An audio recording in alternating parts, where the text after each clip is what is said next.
నమస్తే, welcome to I dream. నేను మీ anchor Pratyusha. ఈరోజు మనం కేబిహెచ్పిలోని స్పిరిచువల్ హోమియోపతిలో ఉన్నామన్నమాట. సో మనతో పాటు ఈరోజు హోమియోపతి స్పెషలిస్ట్ డాక్టర్ రామకృష్ణ గారు ఉన్నారు. సో గట్ హెల్త్ గురించి, గట్ హెల్త్ యొక్క ఇంపార్టెన్స్ గురించి మాట్లాడి తెలుసుకుందాం. Hi sir, how are you? నమస్తే మేడం. గట్ బ్యాక్టీరీ హ్యాపీగా ఉంటే, గట్ హెల్త్ బాగుంటే మన బాడీలో ఎలాంటి అనారోగ్య సమస్యలు రావు అని వింటూ ఉంటాం. అసలు ఈ గట్ హెల్త్కి మనం హెల్దీగా ఉండడానికి ఏంటి సార్ సంబంధం? మనం ఫుడ్ తింటాం. అవును. అంటే మౌత్ నుంచి మోషన్ పోయే రెక్టమ్ దాకా, యానస్ దాకా, దీని దాన్ని ఎలిమెంటరీ కెనాల్ అంటారు. సో ఫుడ్ తిన్నాక డైజెషన్ ఎక్కడవుతుంది? పొట్టలో అవుతుంది. సో డైజెషన్ అయినాక మనకి ఫుడ్ నుంచి ఏమొస్తుంది మేడం? మనకు కావాల్సినటువంటి అన్ని మినరల్స్, అన్ని వైటమిన్స్ ఫుడ్ నుంచి వస్తాయి. సో ఇప్పుడు గట్ హెల్త్ బాగాలేదు. ఫర్ ఎగ్జాంపుల్, ఇంట్లో ఒక సంప్ ఉంది మేడం, మోటార్ పెట్టినాము, నీళ్లున్నాయి కానీ మోటార్ పని చేస్తలేదు, పైకి ఎక్కుతాయా? సో ఇప్పుడు స్టమక్లో కూడా మనం తిన్నాం ఆహారము, కానీ స్టమక్ గట్ హెల్త్ బాగాలేదు. అప్పుడు దాని నుంచి కావాల్సినటువంటి మనకు వైటమిన్ ఏ కానీ, డి కానీ, బి కానీ, ఈ కానీ, కే కానీ, లేకపోతే సోడియము, పొటాషియము, మెగ్నీషియము, మినరల్స్ కావాల్సినవన్నీ మనం తిన్న ఆహారం నుంచి డైజెషన్ సరిగా అయితే, గట్ హెల్త్ బాగుంటేనే మనకు ఆరోగ్యం బాగుంటుంది. సో గట్ హెల్త్ బాగాలేదు, ఏమవుతుంది? కాల్షియం తగ్గిపోతుంది, మెగ్నీషియం తగ్గిపోతుంది, ఐరన్ తగ్గిపోతుంది, జింక్ తగ్గిపోతుంది, మ్యాంగనీస్ తగ్గిపోతుంది, వైటమిన్ ఏ, డి ఇవన్నీ తగ్గిపోతాయి. ఎందుకు? బెంగళూరు అనేది ఐటీ క్యాపిటల్. ఇప్పుడు హైదరాబాద్లో హైటెక్ సిటీ అనగానే మీకు ఏం కనబడతాయి? అన్ని సాఫ్ట్వేర్ కంపెనీలు కనబడతాయి, అవునా కదా? అదే బేగం బజార్ పోతే అన్ని హోల్సేల్ దుకాణాలు కనబడతాయి, అంతేనా కదా? సో ఇక్కడేంటి, మన శరీరంలో కావాల్సినటువంటి మినరల్స్, వైటమిన్స్ అవన్నీ అబ్జర్వ్ అయ్యేది ఏంది? Nutrients hub. అదేది అని అంటే small intestine. So small intestine అంటే చిన్న పేగు. చిన్న పేగులనే మనం తినేవన్నీ మన శరీరానికి అబ్జర్వ్ అయ్యేది చిన్న పేగులో అబ్జర్వ్ అవుతాయి. సో అది న్యూట్రియంట్ హబ్. సో అక్కడ ఏమైనా ఇన్ఫెక్షన్ ఉంది, ఫర్ ఎగ్జాంపుల్ పొట్టలో ఏమైనా ఇన్ఫెక్షన్ ఉంది, ఇవన్నీ మనకు అందవు. సో అందకపోతే ఇప్పుడు కాల్షియం అందలేదు, ఏమవుతుంది? బొక్కల నొప్పులు వస్తాయి, జాయింట్ పెయిన్స్ వస్తాయి, మజిల్ పెయిన్స్ వస్తాయి, టెండాన్ పెయిన్స్ వస్తాయి, ఇవన్నీ పెయిన్స్ వస్తాయి. అది మెగ్నీషియం అందలేదు అనుకోండి, ఫుడ్లో నిద్ర సరిగా రాదు. ఇప్పుడు సోడియం తగ్గిపోయింది అనుకోండి, చక్కెర వచ్చి కింద పడతారు. పొటాషియం తగ్గిపోయింది అనుకోండి, వీక్నెస్ ఉంటుంది. ఐరన్ తగ్గిపోయింది అనుకోండి, ఏమవుతుంది? తిన్న ఆహారం నుంచి ఐరన్ దొరకలేదు, అంటే ఏదో ప్రాబ్లం ఉంది, ఐరన్ దొరకలేదు. డియోడినంలో ప్రాబ్లం ఉంటే ఐరన్ అబ్జార్ప్షన్ కాదు. ఐరన్ లేకపోతే ఏమవుతుంది? హెయిర్ ఫాల్ అవుతుంది, స్కిన్ అంతా డల్ అయిపోతుంది, పేల్గా ఉంటుంది, వీక్ అనిపిస్తారు. మీరు మెట్లెక్కి వచ్చిర్రు అనుకోండి, ఆయాసం వస్తుంది, దమ్ వస్తుంది, ఈ నేల్స్ అన్ని వీక్ అయిపోతాయి, తర్వాత శక్తి ఉండదు.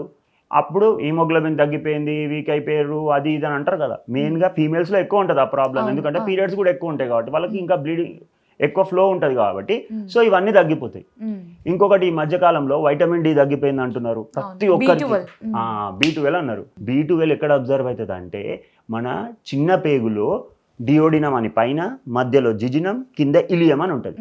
ఈ ఇలియంలో ఏమైనా ఇన్ఫెక్షన్ అయిందనుకోండి, దాన్ని ఇలైటిస్ అంటారు. ఇప్పుడు టాన్సిల్స్లో ఇన్ఫెక్షన్ అయితే టాన్సిలైటిస్, మొకాళ్ళకి ఇన్ఫెక్షన్ అయితే ఏమవుతుంది? ఆర్థరైటిస్. అట్లా ఇలియంలో ఇన్ఫెక్షన్ అయిందనుకోండి, ఇలైటిస్ అంటారు. సో మనం తింటాం B12 రిచ్ ఫుడ్ తింటాం, అరే B12 తగ్గింది కదా అని డాక్టర్ చెప్పింది, కానీ ఫుల్ B12 రిచ్ తింటాం, కానీ నీకు ఇన్ఫెక్షన్ ఏడుంది? ఇలియంలో ఉంది. సో మీరు ఎంత తిన్నా కానీ అందదు. ఇప్పుడు బకెట్ ఉంది మేడం, ట్యాప్ ఓపెన్ చేస్తాం, నీళ్లు నిండుతుంటాయి, కానీ బకెట్ హోల్ ఉంది, నిండుతుందా? సో అరే ఎవడో తగ్గింది, టెస్టులు చేసిర్రు, మా ఆఫీస్లో టెస్టులు చేసినాం, నిన్న మొత్తం ఫ్రీ అని అన్నారు, పోయిన టెస్ట్ చేయించుకున్నా, B12 తగ్గింది అని చెప్పేసి ఎవడో చెప్పింది కదా అని మెడికల్ షాప్ పోతాం, B12 గోళీలు వేసుకుంటాం మనం. ఏమవుతుంది?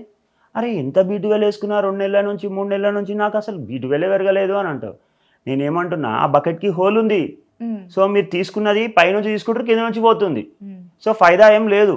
ఇప్పుడు ప్రాబ్లం ఏంది అని అంటే ఇలైటిస్ ఉంది. సో దాన్ని రూట్ కాజ్ని అడ్రస్ చేయాలి. అంటే ఇప్పుడు ఆ బకెట్కి హోల్ ఉంది కదా, ఆ బకెట్కి ప్యాచ్ చేసేయాలి. సో ఏమైపోతుంది? ఇలియం తీసేసినాం మనం, అంటే తీసేయడం కాదు, ఇలైటిస్ అనే ఇన్ఫెక్షన్ని తీసేసాం మందుల ద్వారా. అప్పుడు ఏమవుతుంది? ఆటోమేటిక్గా మంచిగా అయిపోతుంది. తిన్న ఆహారం నుంచి B12 వస్తుంది. సో గట్ హెల్త్ ప్రాబ్లం ఉండడం వల్ల ఏమవుతుంది అని అంటే ఈ ప్రాబ్లమ్స్ అన్ని మీకు ఒకటే చెప్పిన సింపుల్ ట్రైలర్ చెప్పినాను మీకు, ఇంకా చాలా సినిమా ఉంటుంది చెప్పుకుంటూ పోతే చాలా ఉంటుంది. సో గట్ హెల్త్ అనేది చాలా ఇంపార్టెంట్ అండి. సో మనం హెల్దీగా ఉండాలన్నా పాడైపోవాలన్నా సరే గట్ హెల్త్ దాని యొక్క ఇంపార్టెన్స్ ఉంటుంది అనమాట. 100%. సో మరి ఇంత ఇంపార్టెంట్ కదా గట్ హెల్త్, మనం మరి ఎలా మెయింటైన్ చేయాలి అంటే ఎలాంటి ఫుడ్ తీసుకుంటే మంచిది, ఎలాంటి లైఫ్ స్టైల్ చేంజెస్ చేసుకుంటే గట్ హెల్త్ బాగుంటుంది అంటారు? మేడం మీకు ఒక సింపుల్ చెప్తా, మనం అన్నిటికీ రూట్ కాజ్ మాట్లాడదాం. ఎందుకంటే పైన పూతలు పెడితే ఏం కాదు, అర్థమైందా? ఇప్పుడు చెట్టు ఉంది, దానికి ఏదో కొమ్మకి ఏదో వ్యాధి వచ్చింది, కొమ్మని కట్ చేస్తే ఇంకా వస్తూనే ఉంటుంది. అసలు ప్రాబ్లం ఏడుంది అది తీసుకోవాలి కదా. ఇప్పుడు గోడ ఉంది, రప్పలు పడ్డాయి, అన్ని మొత్తం గోడ అంతా క్రాక్స్ వచ్చేసినాయి, మొత్తం అన్ని డ్యామేజ్ ఉంది, గోడ అంతా పగిలిపోయింది, నీళ్ళు వస్తున్నాయి అంటే మనం ఏం చేయాలి? దానికి పైనకి వెళ్ళి ఓన్లీ పుట్టి పెడితే సరిపోతుందా? పెయింట్ వేసేస్తే సరిపోతుందా? ఎందుకు నీళ్ళు వస్తున్నాయి, ఏడు నుంచి వస్తుంది, అది రాకుండా చూసుకుంటే కదా మన. సో ఇక్కడ కూడా ఏంటంటే గట్ హెల్త్ బేసిక్గా రూట్స్ నుంచి మనం మంచిగా చేసుకోవాలి. ఎందువల్ల వస్తుంది, మీరు ఏ లైఫ్ స్టైల్ మాడిఫికేషన్స్ చేసుకోవాలి అని మీరు అంటున్నారు. సింపుల్ అండి, ఈ మధ్య కాలంలో ఎవరికైనా స్ట్రెస్ అనేది కీ ఫ్యాక్టర్. ఎందుకంటే స్ట్రెస్ ఎక్కువ అవ్వడం వల్ల ఏమవుతుందంటే శరీరంలో ఆటోమేటిక్గా కార్టిజాల్ అనే ఒక హార్మోన్ పెరుగుతుంది, అది స్ట్రెస్ హార్మోన్.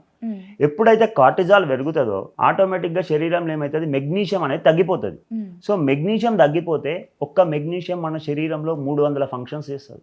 ఇప్పుడు నేనున్నా మేడం, మా అంటే డాక్టర్ పని చేస్తా, ఇంకేదైనా చెప్తే మా అంటే ఏదో డాక్టర్కి సంబంధించిన పుస్తకాలు రాస్తా, ఇంకా నాకు ఏదైనా కొంచెం పెట్టుబడి ఉంటే ఏదో పోయి ఏదైనా ఎవరికన్నా ఇన్వెస్ట్మెంట్ చేస్తా, ఇంతకంటే ఎక్కువ పని చేయలేను. ఇప్పుడు మీరు యాంకరింగ్ చేస్తున్నారు, ఇంకా కొంచెం కావాలంటే స్క్రిప్ట్ రైట్ రాస్తారు, డైరెక్షన్, డ్యాన్స్ ఇవన్నీ చేయలేము కదా మనము. కానీ మెగ్నీషియం 300 ఫంక్షన్స్ చేస్తుంది. కార్టిజాల్ పెరిగింది, మెగ్నీషియం తగ్గింది. మెగ్నీషియం తగ్గితే ఏమవుతుంది, ఆటోమేటిక్గా మీకు నిద్ర అనేది రాదు. ఈ మధ్యలో చూసినారా, చాలా మంది మెగ్నీషియం టాబ్లెట్స్ అమెజాన్లో కొనాలి, వేసుకోవాలి. సో మెగ్నీషియం తగ్గింది, నిద్ర రాదు. నిద్ర రాకపోతే రోగాలు వస్తాయా రావా? తప్పకుండా వస్తాయి కదా. అంతే కదా. సో ఇప్పుడు ఏంటి అంటే నిద్ర సరిగా పోవాలి, రోజు టైంకి నిద్ర పోవాలి, టైంకి లేవాలి. నేను 2 గంటలకు వంట, 8 గంటలకు లేస్తా, నా ఇష్టం ఉన్న తిండి తింటా, ప్యాకెట్ ఫుడ్లు తింటా, బజ్జీలు తింటా, ఈ కుర్కురేలు, మొమ్మోలు ఇవన్నీ తింటా, లేకపోతే ఫ్రాంకీ ఇవన్నీ తినేసి నేను జిమ్కి వెళ్తా, డైట్ మెయింటైన్ చేస్తా అంటే అవుతుందా? ఇప్పుడు ఎట్లా ఉంటుంది అంటే మేడం, ఇవన్నీ తినేసి జిమ్కి వెళ్తా అంటారు, మంచి తెల్ల షర్ట్ వేసుకుని ఇప్పుడు నేను పోయి బురదలా దునుకుతా, తర్వాత తెల్లారి నేను ఏరియల్ సర్ఫ్ ఎక్సెల్ వేసి క్లీన్ చేస్తా అంటే మంచిగా ఉంటుందా షర్ట్? అర్థమైందా మేడం? సో మనం ఏంది బురదలో దునగకుండా నీట్గా పెట్టుకోవాలి మనం. సో మంచి ఫుడ్ తినండి, ప్రాసెస్డ్ ఫుడ్, ట్రాన్స్ ఫ్యాట్స్ ఉన్న ఫుడ్, లేకపోతే ఇలాంటివి అంటే ఫాస్ట్ ఫుడ్స్ అంటారు కదా, ఈ బేకరీలలో నూడిల్స్ ఇవన్నీ, అంటే ఇంకొకటి స్టోర్డ్ ఫుడ్ ఇలాంటివి. ఇప్పుడు మనము సోకాల్డ్ పేర్లు చెప్పరాదు కానీ ఇప్పుడు కేఎఫ్సీలు ఇవన్నీ పోతారు, బర్గర్లు, పిజ్జాలు ఇవన్నీ తింటాం. అవన్నీ ఎప్పటి నుంచో నిల్వ చేసినటువంటివి. సో దాని యొక్క ప్రభావం ఏంటంటే మన గట్ హెల్త్ మీద పడిపోతుంది. సో దానివల్ల ఏమైపోతుంది, మన గట్ యొక్క మ్యూకోజల్ లైనింగ్, అంటే ఇప్పుడు ఇది ఉంది కదా మేడం, దీని లోపట ఏదైతే ఉంటుందో మన ఆహారం తిన్నప్పుడు అది కిందికి వెళ్ళిపోవడానికి చాలా మంచిగా మ్యూకోజల్ లైనింగ్ అని ఉంటుంది, అది జారిపోవడానికి అది డిస్టర్బ్ అయిపోతుంది. అది డ్యామేజ్ అయిపోతే ఆటోమేటిక్గా ఏమైపోతుంది, మనకి సింపుల్గా గట్ హెల్త్ ప్రాబ్లమ్స్ వస్తాయి, అబ్జార్ప్షన్ అనేది తగ్గిపోతుంది.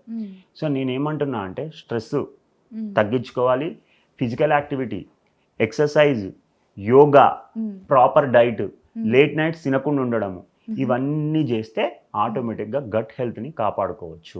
ఓకే, లేట్ నైట్ తినకూడదు అంటున్నారు కదా, అంటే పర్ఫెక్ట్ టైమింగ్ ఏంటి? ఈ టైం తర్వాత తినకూడదు, ఈ టైంలో తినాలి అంటే ఏం చెప్తారు? మేడం సింపుల్, మనం చెప్పేది ఏం లేదు, మన పుస్తకాలలో పెద్దోళ్ళు అందరూ చెప్పినారు ఏంది, సూర్యాస్తమయం లోపల తినాలని చెప్పారు. అర్థమైందా? సూర్యాస్తమయం అంటే సన్సెట్ బిఫోర్ ఫుడ్ తినేసేయాలి. సార్ నాకు కుదరదు కాదు అని అనుకుంటే, ఇప్పుడు సింపుల్ అండి, ఏదైనా ఫుడ్ తిన్నాం అనుకోండి, డైజెషన్ కావడానికి 4 నుంచి 6 గంటలు పడుతుంది.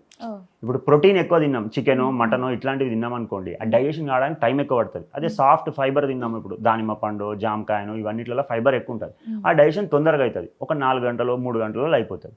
సో నేను ఏమంటున్నా, పడుకునే ముందు తింటే ఆ డైజెషన్ అంతా స్టార్ట్ అవుతుంది.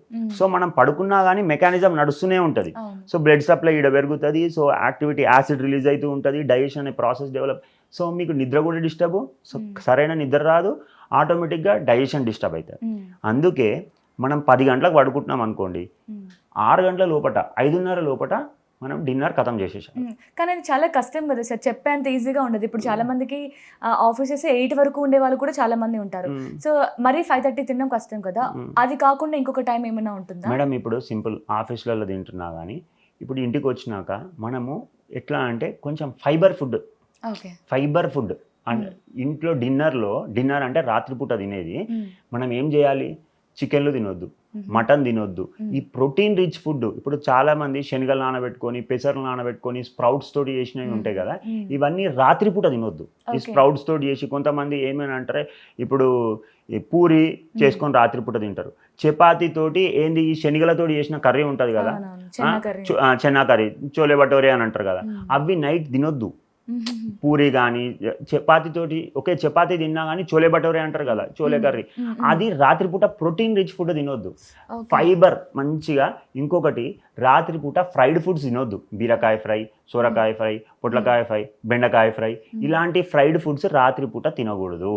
సో ఇవన్నీ హెల్దీ అయినా సరే తినే టైంని బట్టి కూడా డిసైడ్ అవుతుంది. 100%. సో మనం ఏంది బెండకాయ కర్రీ చేసుకొని తినొచ్చు, సొరకాయ కర్రీ చేసుకొని తినొచ్చు. కర్రీ అంటే ఉడకబెట్టి చేసినటువంటి కర్రీ, అంటే త్వరగా డైజెస్ట్ అయ్యేలా ఇలాంటివి తింటే మంచిది. ఇంకొకటి డిన్నర్లో సలాడ్ తినండి, ఏది కీరా తినండి, లేదంటే బీట్రూట్ తినండి.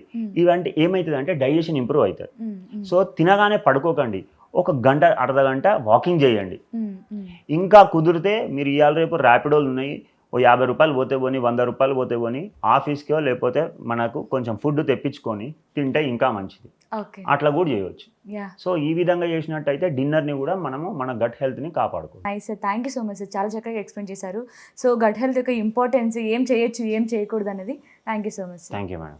సో చూసారు కదా, మీకు కూడా ఏమైనా డీటెయిల్స్ కావాలి, మీకు ఏమైనా డౌట్స్ ఉన్నా, లేదంటే నెక్స్ట్ టాపిక్ ఏం మాట్లాడితే బాగుంటుంది అనేది కామెంట్ చేయండి. ఆర్ డైరెక్ట్గా డాక్టర్ గారితో మాట్లాడాలి అనుకుంటే స్క్రీన్పై కనిపిస్తున్న నెంబర్కి కాంటాక్ట్ అవ్వండి. Thank you so much for watching.